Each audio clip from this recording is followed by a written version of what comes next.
I see B2B companies frequently make two big mistakes when it comes to content development. The first is focusing too much on developing only one type of content. This happens because often people read that white papers are very compelling as business-to-business lead generation material, and they say, well, let's go make a dozen white papers. And sometimes that works, sometimes that's appropriate. But that approach ignores that different people like to consume content in different ways.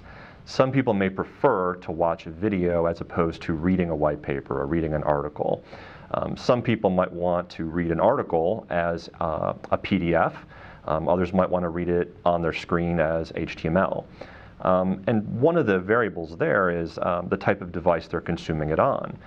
Sometimes people are reading it on a laptop, in which case a PDF may be perfectly appropriate, or they may be reading it on a smartphone where PDFs aren't as good. They might want to read it there just as text. And that varies with tablets too. Another variable is just the context, or where they're actually consuming this content. If they're at work, they might not want to watch a video on their work computer if they're in a, say, crowded office environment. But if they were at home, they might prefer to watch the video where they won't be annoying anyone. So it makes sense to spread your content library into different kinds of assets to accommodate all those different preferences in terms of the type of document or graphic or video and the places that people like to consume them. The other mistake I see companies make is creating content simply for the sake of having a content library. There needs to be a goal for every piece of content you produce. There needs to be a strategy behind it. And in a B2B context, I think the most important goal for your content library is nudging prospects into and through the sales funnel. From a content definition standpoint, you need to map the funnel to specific content pieces.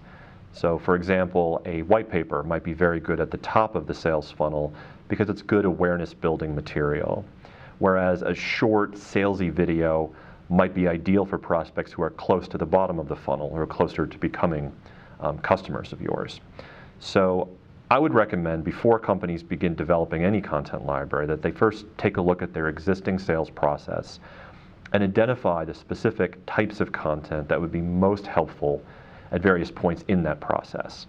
And then, of course, make sure that there's sufficient breadth of content types to accommodate any prospective customer's preferences.